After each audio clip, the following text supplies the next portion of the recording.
নমস্কার বন্ধুরা, মামনির রান্নাঘরে তোমাদের সবাইকে স্বাগত। তোমরা সবাই কেমন আছো? আশা করি ভালোই আছো। আজকে আমি তোমাদের সাথে আর একটা রেসিপি শেয়ার করব। এখানে আমি 1 প্যাকেট সুজি নিয়েছি, ঘি, দুধ আর চিনি নিয়েছি।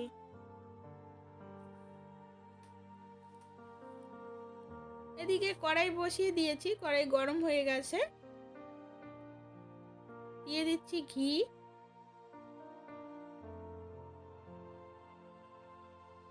এরপর আমি সুজিটা দিয়ে দিলাম।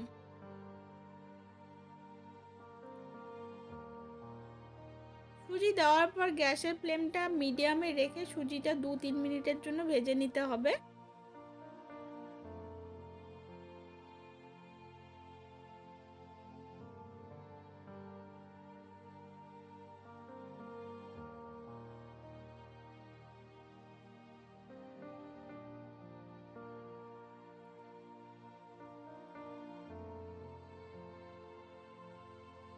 তারপর আমি দিয়ে দিচ্ছি চিনি।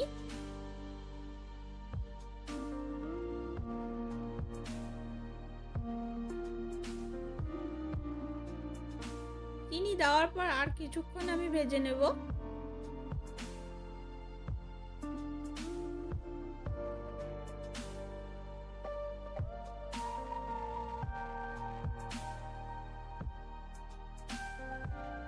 সুজিটা লাল লাল হয়ে গেছে। এবার আমি দুধটা দিয়ে দেব। দুধ দেওয়ার পর অনবরত এভাবে নাড়াচাড়া করে নিতে হবে, না হলে নিচে দলা হয়ে যাবে।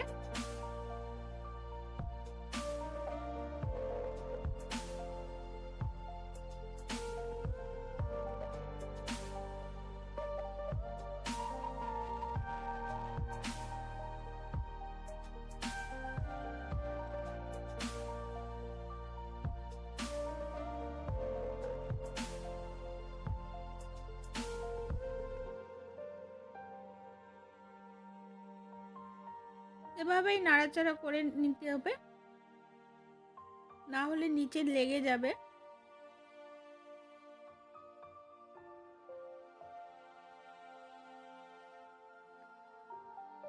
দুধ শুকিয়ে গেছে আর সুজিটাও সেদ্ধ হয়ে গেছে। এবার আমি গ্যাসটা অফ করে দেব।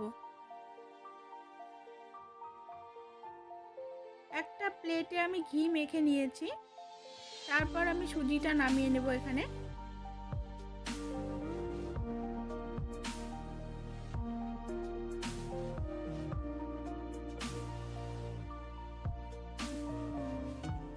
নামিয়ে নেওয়ার পর আমি সুজিটা কিছুক্ষণ ঠান্ডা করে নিয়েছি, তারপর আমি কেটে নেব।